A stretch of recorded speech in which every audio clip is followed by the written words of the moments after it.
Hello, my name is Jitendra and today we are going to discuss about NEET previous year questions, and today's topic is simple harmonic motion, that is called SHM. And let's start the first question.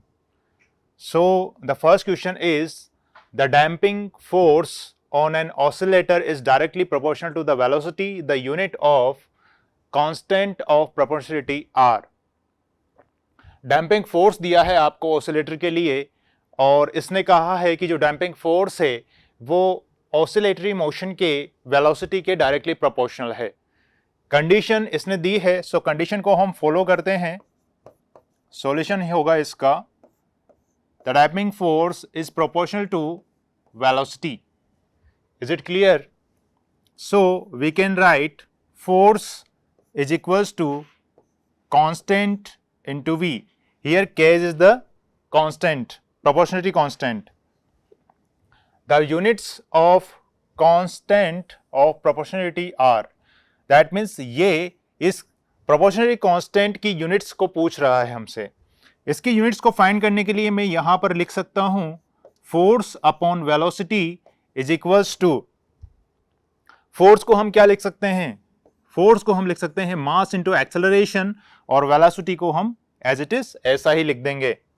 आगे हम बढ़ें तो मास जो है उसकी unit होती है क्या? केजी। और एक्सेलरेशन की यूनिट क्या होती है? मीटर पर सेकंड स्क्वायर। तो हम यहां पर लिख सकते हैं मीटर पर सेकंड स्क्वायर, और वेलोसिटी की यूनिट होती है मीटर पर सेकंड। आगे हम यहां पर लिख सकते हैं KG metre per second into, ये जो सेकेंड स्क्वायर है इसको मैं नीचे ले लूं तो यहां पर हम इसको इस तरह से लिख सकते हैं। हम ये देख सकते हैं कि मीटर से ये मीटर कैंसिल हो जाएगा, इस सेकंड से एक सेकंड कैंसिल हो जाएगा, और हमें जो आंसर मिलेगा वो मिलेगा केजी पर सेकेंड। दैट मीन्स यहां पर जो आप देख रहे हैं उनमें से कौन सा ऑप्शन यहां पर मैच कर रहा है? हम बात करते हैं फर्स्ट ऑप्शन की। फर्स्ट ऑप्शन मैच नहीं कर रहा। सेकंड ऑप्शन क्या मैच कर रहा है? सेकंड ऑप्शन भी मैच नहीं कर रहा है। क्या थर्ड ऑप्शन मैच कर रहा है? हाँ, थर्ड ऑप्शन मैच कर रहा है। फोर्थ ऑप्शन मैच नहीं कर रहा है। तो आपका जो आंसर होगा वो होगा केजी पर सेकेंड। Is it clear? तो हम बढ़ते हैं नेक्स्ट क्वेश्चन की तरफ। नेक्स्ट क्वेश्चन है आपका, the oscillation of a body on a smooth horizontal surface is represented by the equation x is equals to a cos omega t, where x is a displacement at time t and omega is equals to frequency of oscillation. आपको oscillation के लिए displacement की equation दी गई है। Equation आपको दी गई है x is equals to a cos omega t। यहां पर हमसे क्या पूछा गया है? Which one of the following graph shows correctly the variation a with t। Acceleration और टाइम का ग्राफ आपको दिया गया है और इक्वेशन आपको दी गई है x is equal to a cos omega t। Displacement की इक्वेशन दी गई है। तो आपको बताना है कि इस इक्वेशन के अकॉर्डिंग करेक्ट ग्राफ कौन सा होगा इन चारों में से। इसे फाइंड करने के लिए हम क्या करते हैं, यहां पर वेलोसिटी लिखते हैं। So velocity is equals to क्या होगा? dx by dt। dx by dt that means differentiation हमें करना होगा वेलोसिटी को फाइंड करने के लिए। क्या मैं इसका डिफरेंशिएशन कर दूं? यहां पे मैं लिख सकता हूं a omega sine omega T. तो आपके पास जो आंसर आएगा वेलोसिटी के लिए वो होगा v is equal to minus a omega sine omega t. Is it clear? Acceleration और टाइम के बीच में ग्राफ दिया है, सो मैं यहां पर एक्सेलरेशन फाइंड करना चाहता हूं, और एक्सेलरेशन क्या होगा? एक्सेलरेशन होगा dv बाय dt। सो आप यहां पर लिख सकते हैं minus a omega square sine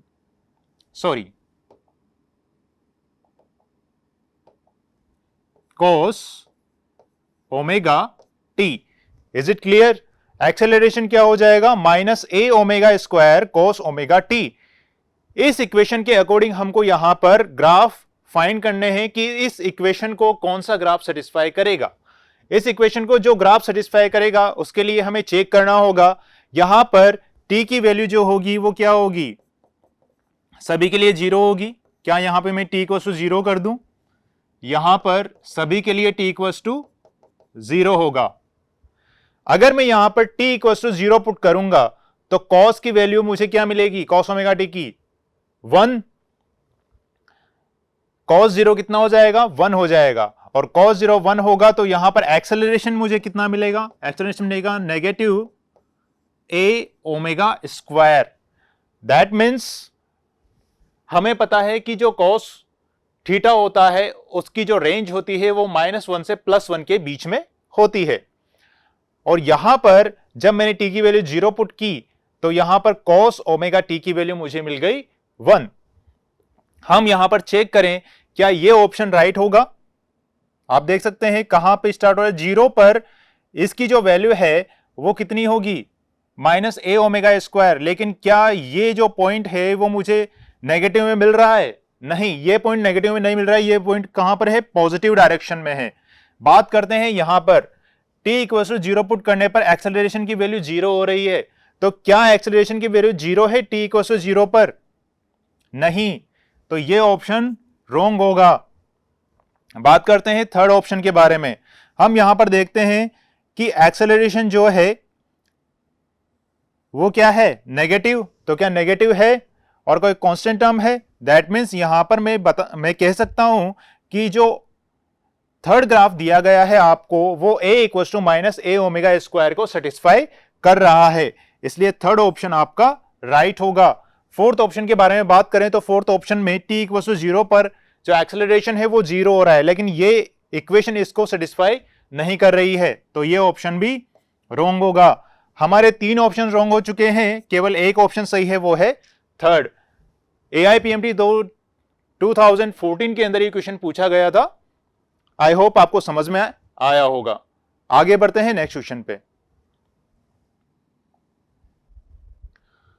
question क्या कह रहा है, when two displacement represented by y1 is equals to a sin omega t and y2 equals to b cos omega t are superimposed, the motion is।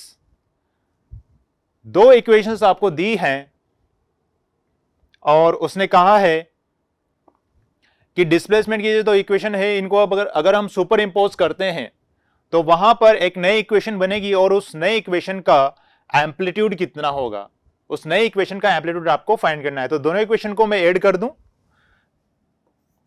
y is equals to y1 plus y2 ऐसा हम लिख सकते हैं।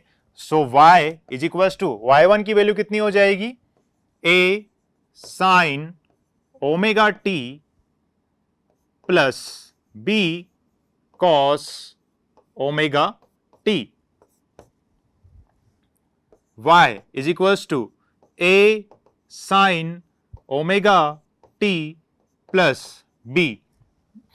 Cos को हम convert कर देते हैं किसमें, साइन में। कॉस को हम साइन में कन्वर्ट करेंगे तो यहां पर हम क्या लिख सकते हैं, sine pi by 2 plus omega t. Is it clear.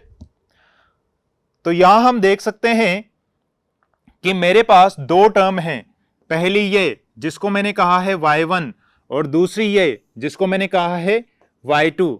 अगर मैं फेजर डायग्राम के थ्रू इसको सोल्व करना चाहूं तो क्या मैं इसे सोल्व कर सकता हूं।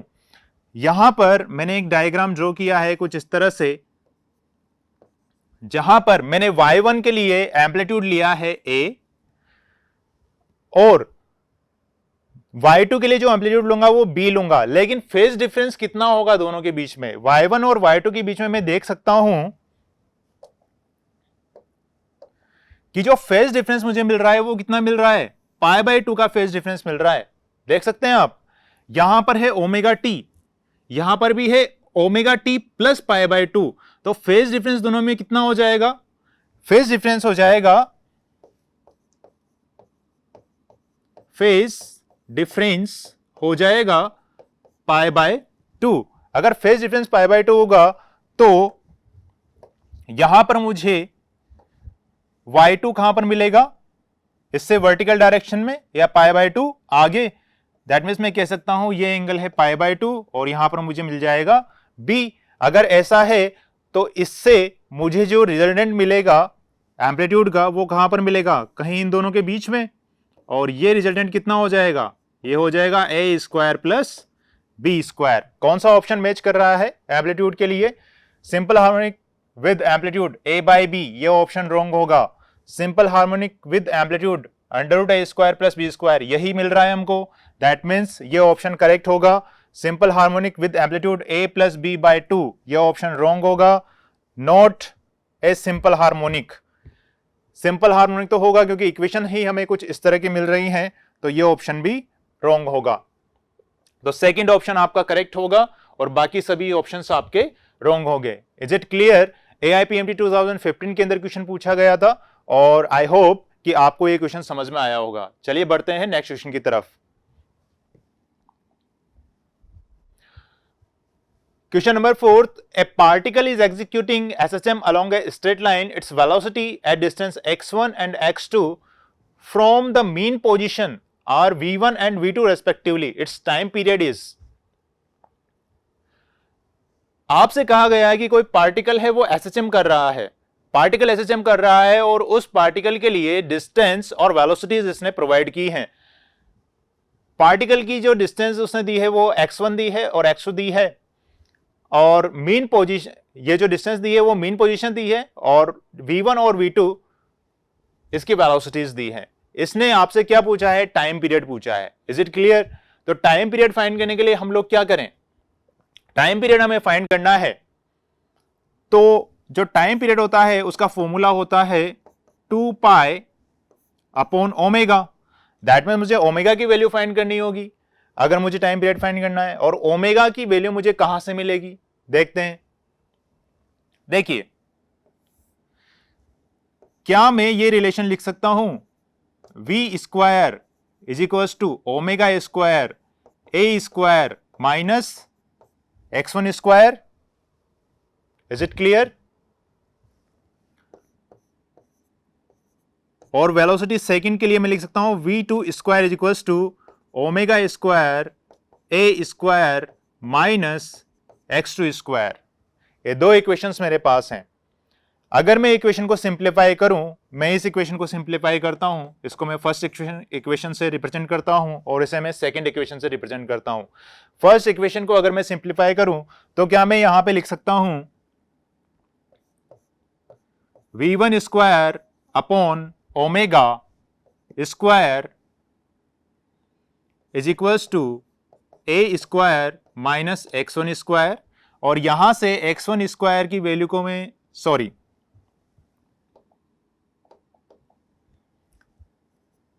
यहां पर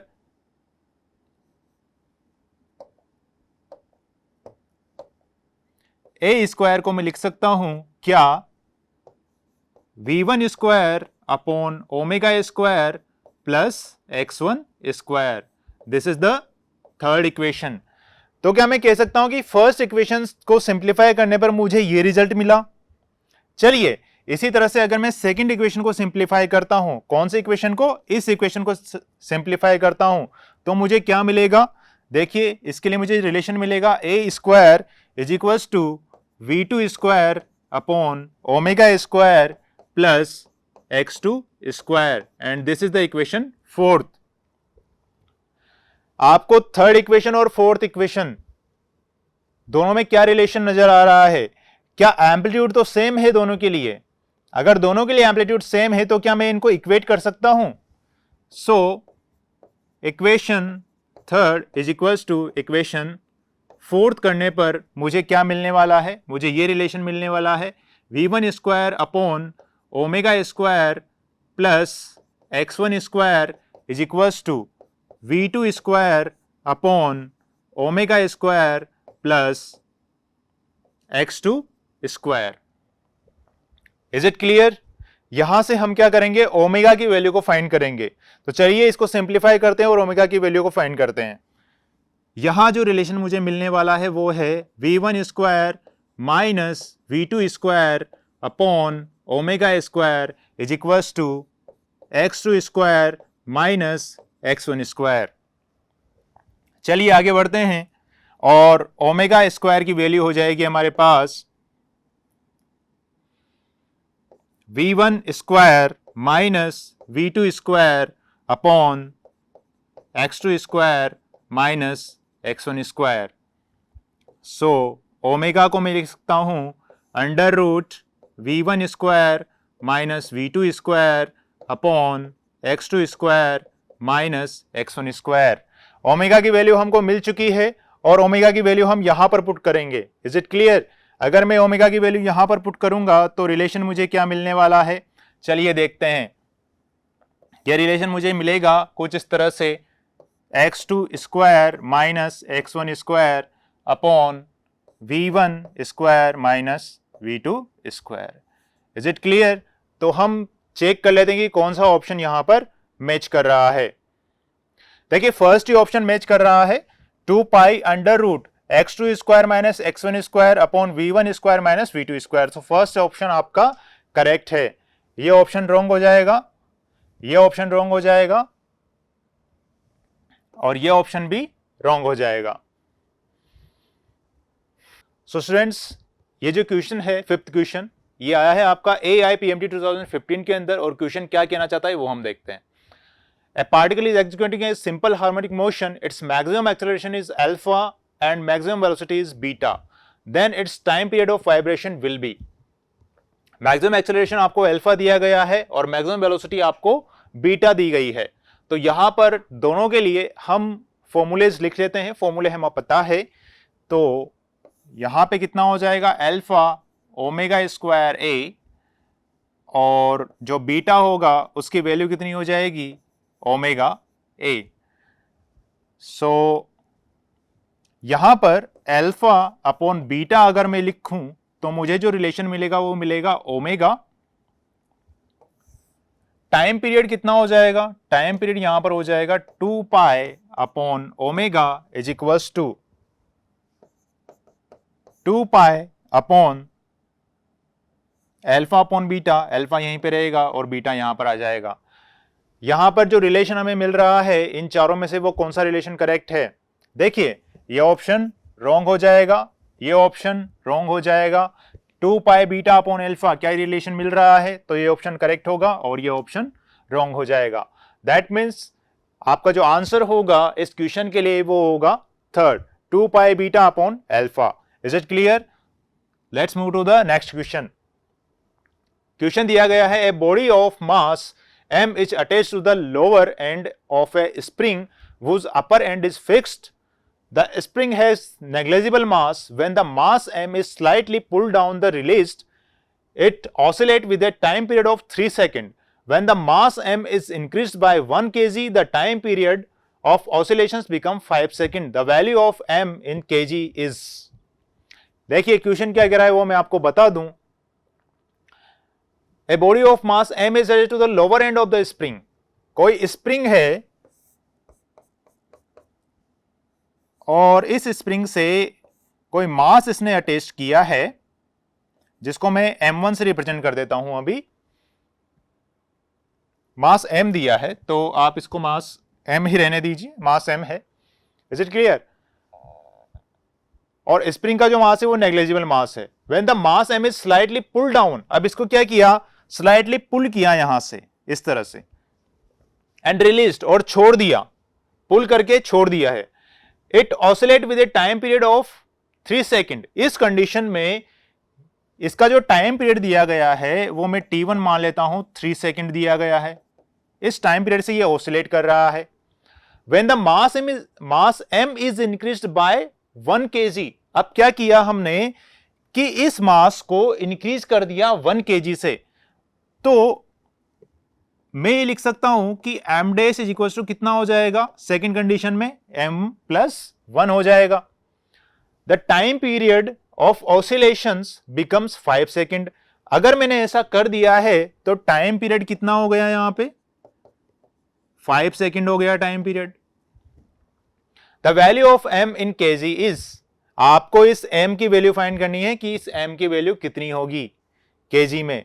तो क्या हम फाइंड कर सकते हैं, सिंपल फॉर्मूला अप्लाई करें। अगर हम सिंपल फॉर्मूला अप्लाई करते हैं तो जो इसका टाइम पीरियड है स्प्रिंग का वो हम लिख सकते हैं 2 pi under root m upon k। और यहां पर अगर t1 के लिए मैं बात कर रहा हूं तो ये हो जाएगा कितना 3 सेकेंड। t2 के बारे में बात करूं तो यहां पर मैं लिख सकता हूं 2 pi under root m plus 1। देखिए इसने यही तो कहा कि जब हम 1 kg मास को इस m मास के साथ अटैच कर देते हैं तो वहां पर जो टाइम पीरियड है वो चेंज हो जाएगा। तो यहां मैं इसको लिख सकता हूं 5 सेकेंड। Is it clear? यहां मुझे m की वैल्यू फाइंड करनी है। सो m की वैल्यू फाइंड करने के लिए मैं रिलेशन लिख देता हूं t1 bye t2 is equals to, यहां पर क्या लिख सकते हैं 2 pi under root m upon k upon 2 pi under root m plus 1 upon k, और इसको मैं लिख सकता हूं 3/5 के इक्वल। अगर ऐसा है तो क्या 2 पाई से 2 पाई कैंसिल हो जाएगा? 2 पाई से 2 पाई कैंसिल हो गया, अंडर रूट के से अंडर रूट के कैंसिल हो जाएगा, और हमें जो रिलेशन मिलेगा वो कितना मिलेगा? हमें रिलेशन मिलेगा under root m upon under root m plus 1 is equals to 3/5। इसको सिंप्लीफाई करें तो मैं लिख सकता हूं m upon m plus 1 is equals to, इसका स्क्वायर कर देंगे 9/25। आगे इसको थोड़ा और सिंप्लीफाई करते हैं तो हमें नेक्स्ट स्लाइड पे चलना होगा। मैं लिख सकता हूं m upon m plus 1 is equals to 9/25, और यहां पर हो जाएगा 25m is equals to 9m plus 1। 25m minus 9m is equals to कितना होगा? 9 हो जाएगा, और ये हो जाएगा 16m इज इक्वल्स टू 9। तो मैं यहां लिख सकता हूं कि m की वैल्यू कितनी हो जाएगी 9/16 kg। क्या ये रिलेशन हमें कहीं मिल रहा है? चेक करते हैं। 9/16 फर्स्ट ऑप्शन ही मिल चुका है, तो ये ऑप्शन करेक्ट है, ये ऑप्शन रॉन्ग है, ये ऑप्शन रॉन्ग है, और ये ऑप्शन भी रॉन्ग है। तो आप देख सकते हैं नीट 2016 के अंदर ये क्वेश्चन पूछा गया है, और इस क्वेश्चन का जो आंसर होगा, जो ऑप्शन होगा, वो होगा 1, 9/16। चलिए नेक्स्ट क्वेश्चन पे आगे बढ़ते हैं। Question number 7, a particle execute linear simple harmonic motion with an amplitude of 3 centimetre. कोई पार्टिकल है और वो सिंपल हार्मोनिक मोशन कर रहा है, उसका जो एम्पलीट्यूड दिया गया है वो दिया गया है 3 सेंटीमीटर। तो मैं लिख सकता हूं यहां पर कि A1 जो एम्पलीट्यूड है वो है 3 centimetre. Is it clear? When the particle is at 2 centimetre from the mean position, इसने कहा है जब पार्टिकल मीन पोजीशन से कितना हो? 2 सेंटीमीटर दूर हो। The magnitude of its velocity is equal to that of its acceleration. ये कह रहा है कि जो वेलोसिटी का मैग्नीट्यूड होगा वो एक्सेलरेशन के मैग्नीट्यूड के इक्वल हो जाएगा। Then its time period in seconds. आपसे टाइम पीरियड पूछा गया है। कंडीशन क्या दी गई है, फिर से मैं रिपीट कर दूं। कोई पार्टिकल है वो एसएचएम मोशन कर रहा है और वहां पर उसका जो एम्पलीट्यूड है वो 3 सेंटीमीटर दिया गया है। Is it clear? When the particle is at 2 centimetre, जब पार्टिकल 2 सेंटीमीटर पे चला गया मीन पोजीशन से, तब वहां पर उसका एक्सेलरेशन और वेलोसिटी दोनों इक्वल हो गए एक दूसरे के। उस कंडीशन पे हमको क्या करना है, इसका टाइम पीरियड फाइंड करना है। टाइम पीरियड फाइंड करने के लिए हमको क्या चाहिए? ओमेगा चाहिए, और ओमेगा फाइंड करने के लिए हम लोग क्या करेंगे, चलिए देखते हैं। इसका जो एम्पलीट्यूड है वो है कितना? 3 centimetre. When the particle is at 2 centimetre from the mean position, तो यहां पर मैं x की वैल्यू लिख सकता हूं 2 centimetre. The magnitude of its velocity is equal to that of its acceleration. तो क्या मैं एक्सेलरेशन लिख सकता हूं ओमेगा स्क्वायर x, और यहां पर जो मैग्नीट्यूड वेलोसिटी का दिया गया है उसको मैं लिख सकता हूं v square equals to omega square, और ये हो जाएगा a square minus x square. इसने कहा वेलोसिटी और एक्सेलरेशन दोनों एक दूसरे के इक्वल हो जाएंगे। कब? 2 सेंटीमीटर पे। अगर ऐसा होगा तो रिलेशन में लिख सकता हूं a is equals to v, और ये हो जाएगा omega square x is equals to omega under root a square minus x square. इस ओमेगा से ये ओमेगा कैंसिल हो जाएगा, और यहां पर मुझे ओमेगा की वैल्यू क्या मिलेगी? मुझे ओमेगा की वैल्यू मिलेगी under root a square minus x square upon x. Omega is equals to under root a square, that means 9 minus x square, that means 2 का स्क्वायर करेंगे कितना हो जाएगा? 4 अपॉन यहां पे कितना लिखूंगा? 2, और ये आंसर मुझे कितना मिलेगा? Under root 5 upon 2। So omega मुझे मिल चुका है, और अब मैं यहां से टाइम पीरियड फाइंड कर सकता हूं। सो मैं यहां पे लिखूंगा t is equals to 2 pi under root, sorry यहां पर मैं लिख सकता हूं 2 पाई अपॉन ओमेगा, और इसकी वैल्यू हो जाएगी 2 पाई अपॉन ओमेगा, और ओमेगा मुझे दिया गया है अंडर रूट 5 इंटू 2 में यहां पे कर सकता हूं, तो टाइम पीरियड हो जाएगा 4 पाई अपॉन रूट 5। क्या इनमें से कोई ऑप्शन मैच कर रहा है?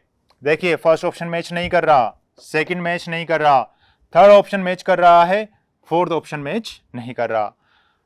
तो थर्ड ऑप्शन क्या होगा? राइट होगा। नीट 2017 के अंदर क्वेश्चन पूछा गया है, ऑप्शन जो है वो थर्ड ऑप्शन इसका राइट है। Is it clear? आगे बढ़ते हैं नेक्स्ट क्वेश्चन पे।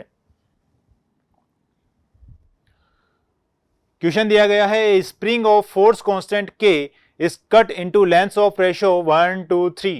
They are connected in series and the new force constant is K dash. Then they are connected in parallel and force constant is K double dash. Then K dash ratio K double dash is. देखिए, आपको क्या करना है, condition इसने दी गई है कि कोई स्प्रिंग है और उस स्प्रिंग को कट कर दिया है, और जो कट किया है उनकी लेंथ का रेशियो इसने दिया है 1, 2 और 3, और इस स्प्रिंग का जो स्प्रिंग फोर्स कांस्टेंट था, स्प्रिंग ऑफ फोर्स कांस्टेंट, तो फोर्स कांस्टेंट था वो कितना था? K था। तो मुझे यह देखना होगा कि अगर लेंथ को, उस स्प्रिंग को कट कर दिया है लेंथ के रेशियो में 1, 2, 3 में, तो वहां पर इनका जो फोर्स कांस्टेंट होगा उसकी वैल्यू किस तरह से हमें मिलेगी। Is it clear? अब इसने कहा है they are connected in series. जब इनको सीरीज में कनेक्ट किया गया, कट करने के बाद लेंथ उस स्प्रिंग को फिर से कनेक्ट किया गया सीरीज में, तो वहां पर जो फोर्स कांस्टेंट आया, नेट फोर्स कांस्टेंट, वो K डैश मिला। उसके बाद इसने क्या किया, उन पोर्शंस को पैरेलल कनेक्ट किया। पैरेलल कनेक्ट करने पर जो फोर्स कांस्टेंट आया वो K डबल डैश मिला। अब इसने रेशियो पूछा है कि K डैश और K डबल डैश के बीच में रेशियो क्या होगा। तो चलिए आगे बढ़ते हैं हम, और हम देखते हैं यहां पर ये जो फोर्स कांस्टेंट है, फोर्स कांस्टेंट, ये हमें पता है कि लेंथ के इनवर्सली प्रोपोर्शनल होता है। अगर लेंथ के इनवर्सली प्रोपोर्शनल होता है तो क्या मैं देख सकता हूं कि यहां पर 1, 2, 3, अगर इन तीनों को मैं ऐड करूं तो टोटल कितना हो जाएगा? 6 हो जाएगा। Is it clear? तो यहां पर मैं कह सकता हूं कि K1 फोर्स कांस्टेंट होगा स्प्रिंग के फर्स्ट पार्ट का, K2 फोर्स कांस्टेंट होगा स्प्रिंग के सेकंड पार्ट का, और K3 फोर्स कांस्टेंट होगा स्प्रिंग के थर्ड पार्ट का। लेंथ के इनवर्सली प्रोपोर्शनल है, दैट मीन्स यहां पर मैं कह सकता हूं कि K1 की जो वैल्यू होगी वो होगी कितनी? 6K। देखिए 1 + 2 3, 3 + 3 6K हो जाएगी। K2 की वैल्यू कितनी हो जाएगी? 2 पार्ट्स हमको लेने हैं, दैट मीन्स 2 पोर्शन से हमको डिवाइड करना होगा। ये कितना हो जाएगा 3K, और यहां पर 3 है, दैट मीन्स थर्ड पोर्शन होगा, फोर्स कांस्टेंट का कितना थर्ड पोर्शन होगा। तो मैं यहां पे क्या लिख सकता हूं कि K3 कितना हो जाएगा 2K, K3 कितना हो जाएगा 2K हो जाएगा। आई होप आपको ये चीज समझ में आई होगी।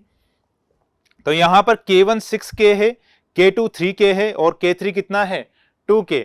हम बात करते हैं जब when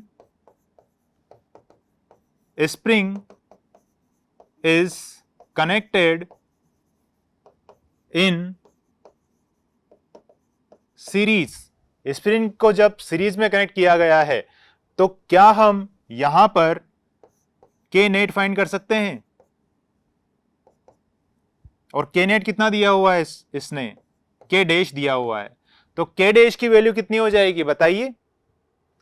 हमें क्या करना होगा, इनका इनवर्स ऐड करना होगा। दैट मीन्स मैं यहां पर लिख सकता हूं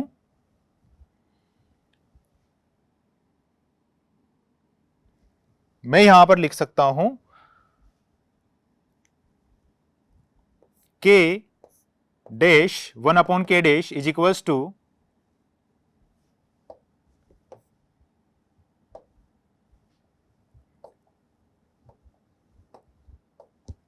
1/K dash is equals to 1/K1 plus 1/K2 plus 1/K3। Is it clear? Series में इसी तरह से कॉम्बिनेशन किया जाता है। और यहां पर जो फोर्स कांस्टेंट होगा वो फोर्स कांस्टेंट कितना हो जाएगा 1/K1, K1 कितना है 6K प्लस 1/K2, K2 कितना है 3K और 1/K3 ये कितना है 2K। तो चलिए इन सबको ऐड कर देते हैं और यहां पर मैं लिख सकता हूं 1/K dash is equals to कितना हो जाएगा टोटल 6K। यहां पे मैं लिख सकता हूं 1, यहां लिख सकता हूं 2 और यहां लिख सकता हूं 3। दैट मीन्स ये हो जाएगा 6/6 इंटू K। यहां से मुझे जो रिलेशन मिला है वो रिलेशन आ जाएगा K dash is equals to K। Is it clear? यह फर्स्ट इक्वेशन है। बात करते हैं जब स्प्रिंग को पैरेलल कनेक्ट किया गया है। स्प्रिंग को पैरेलल कनेक्ट किया गया है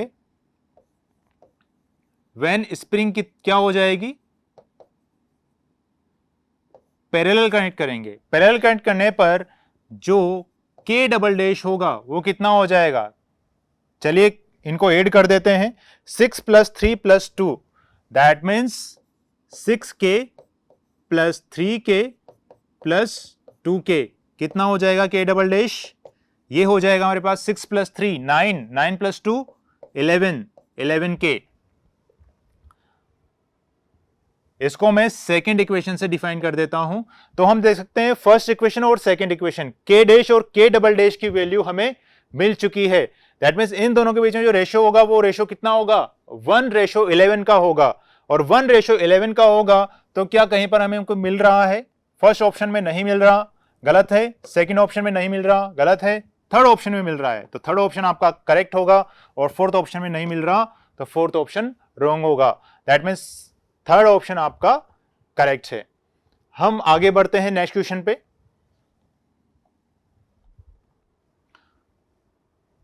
A pendulum is hung from the roof of a sufficiently high building and is moving freely to and fro like a simple harmonic oscillator. The acceleration of the bob of pendulum is 20 meter per second square at a distance of 5 meter from the mean position.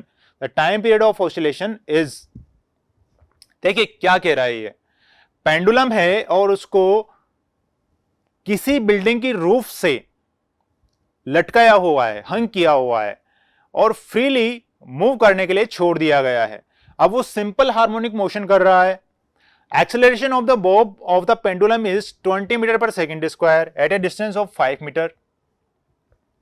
5 metre की distance दी हुई है और mean position से, और उसने कहा है कि जो पेंडुलम का एक्सेलरेशन है वो 20 मीटर पर सेकेंड स्क्वायर है और आपको क्या फाइंड करना है टाइम पीरियड फाइंड करना है। तो चलिए कैसे करेंगे टाइम पीरियड फाइंड, देखते हैं। एक्सेलरेशन मुझे दिया गया है 20 मीटर पर सेकंड स्क्वायर। क्या मैं इसको लिख सकता हूं ओमेगा स्क्वायर एक्स? बिल्कुल लिख सकते हैं। और यहां पर मुझे डिस्टेंस इसने कितनी दी है 5 मीटर, तो x की वैल्यू कितनी हो जाएगी 5 मीटर। क्या दोनों से मैं रिलेशन निकाल सकता हूं? यहां पर मैं लिख सकता हूं 20 is equals to omega square और x की वैल्यू हम यहां पुट कर सकते हैं 5। सो ओमेगा स्क्वायर कितना हो जाएगा, ये हो जाएगा 4। आगे बढ़े, ओमेगा की वैल्यू कितनी हो जाएगी 2। ओमेगा की वैल्यू अगर 2 हमें मिली है तो यहां पर टाइम पीरियड कितना हो जाएगा, टाइम पीरियड हो जाएगा 2 पाई अपॉन ओमेगा। और 2 पाई अपॉन ओमेगा की वैल्यू कितनी है 2 है, तो टाइम पीरियड हमको मिल जाएगा पाई सेकंड। कौन सा ऑप्शन मैच कर रहा है? फर्स्ट मैच नहीं कर रहा, सेकंड मैच नहीं कर रहा, थर्ड मैच नहीं कर रहा, फोर्थ ऑप्शन मैच कर रहा है। नीट 2018 के अंदर क्वेश्चन पूछा गया है और यहां पर जो आपका आंसर है इस क्वेश्चन के लिए वो आंसर है pi second, that means fourth option. Is it clear? आगे बढ़ते हैं नेक्स्ट क्वेश्चन पे। The phase difference between displacement and acceleration of a particle in simple harmonic motion is. Displacement और एक्सेलरेशन उस पार्टिकल का, जो पार्टिकल सिंपल हार्मोनिक मोशन कर रहा है, उसके बीच में आपको फेज डिफरेंस बताना है।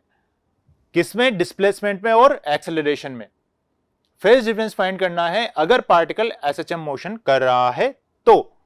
नीट 2020 के अंदर ये क्वेश्चन आपसे पूछा गया है। तो मैं यहां पे इक्वेशन लिख लेता हूं डिस्प्लेसमेंट के लिए। डिस्प्लेसमेंट की इक्वेशन क्या होती है? ए अगर एम्पलीट्यूड है तो मैं यहां पे लिख सकता हूं साइन ओमेगा टी। तो यहां से मैं वेलोसिटी निकालूं, वेलोसिटी कितनी हो जाएगी? वेलोसिटी हो जाएगी मेरे पास omega a cos omega t, ठीक है। और यहां पर एक्सेलरेशन की वैल्यू हो जाएगी minus omega square a sine omega T. यहां तक समझ में आया? अब देखिए, क्या मैं इसको इस तरह से लिख सकता हूं omega square a sine omega t plus pi?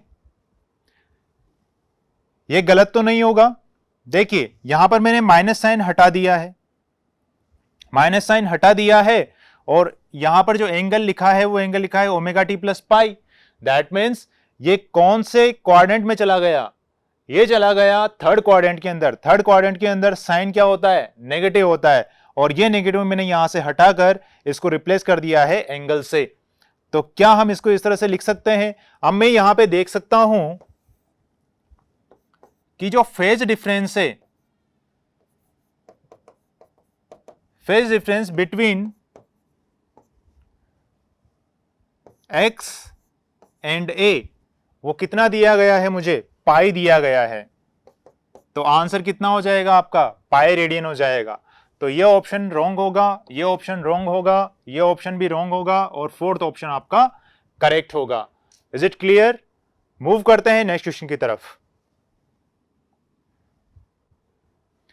Identify the function which represent a periodic motion. कौन सा फंक्शन इनमें से पीरियोडिक मोशन रिप्रेजेंट करता है? देखिए हमें पता है एक्सपोनेंशियल फंक्शन है, तो ये तो करेगा नहीं, ये भी नहीं करेगा, लॉगरिथमिक फंक्शन है। इनके किसी के भी ग्राफ पीरियोडिक मोशन में नहीं आते हैं।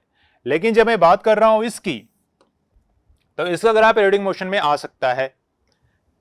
तो यहां पर साइन ओमेगा टी भी पीरियोडिक मोशन होता है, कोस ओमेगा टी भी पीरियोडिक मोशन होता है, उनका जो कॉम्बिनेशन होगा वो भी पीरियोडिक मोशन होगा।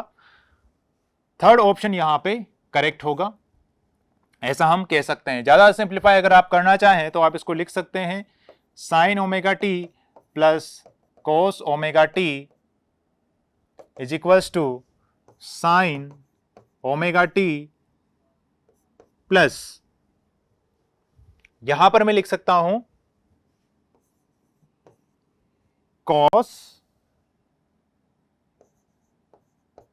ओमेगा टी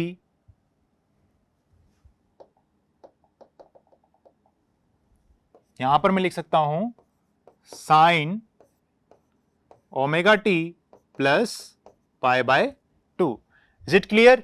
तो यहां पर इस cos ओमेगा टी को मैं लिख सकता हूं sign omega t plus pi by 2। Phase difference कितने का होगा?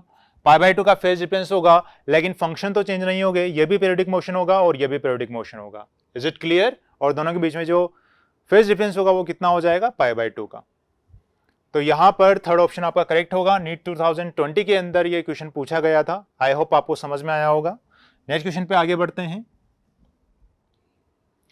A body is executing simple harmonic motion with frequency n.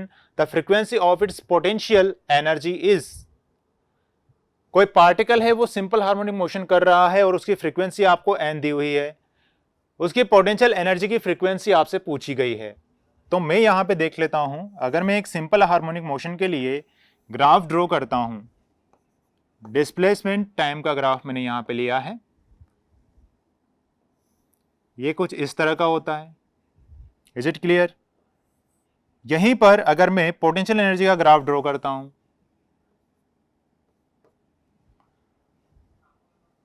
तो पोटेंशियल एनर्जी का ग्राफ कुछ इस तरह का होगा।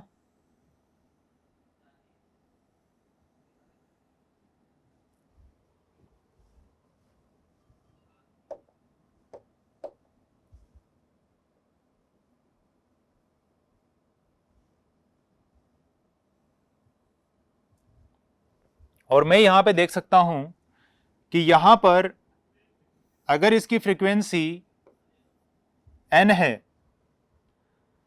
तो इस n फ्रीक्वेंसी के लिए इसकी फ्रीक्वेंसी कितनी हो जाएगी? 2n। देख सकते हैं आप, इसकी फ्रीक्वेंसी n दी गई है, तो यह फ्रीक्वेंसी कितनी हो जाएगी? 2n।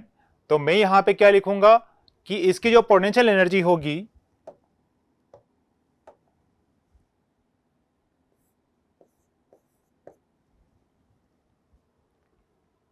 तो मैं यहां पे क्या लिख सकता हूं?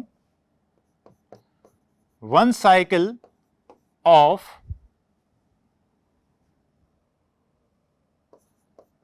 SHM इज इक्वल्स टू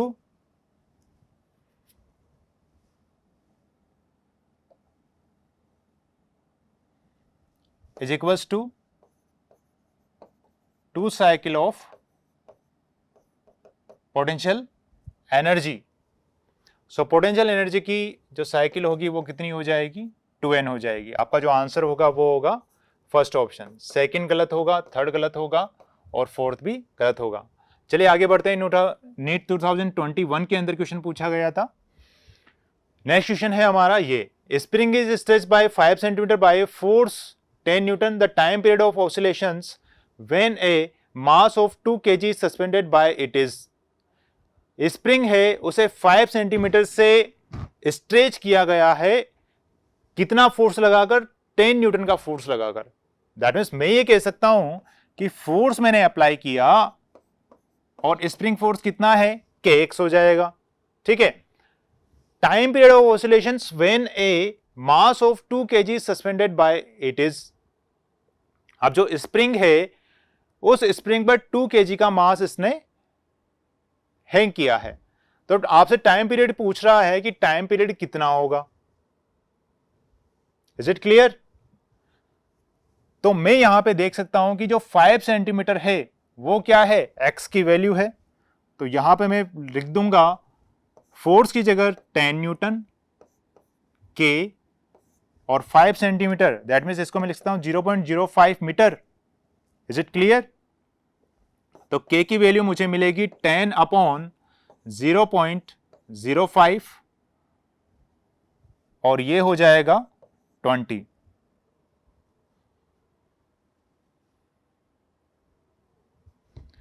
यहां तक क्लियर है?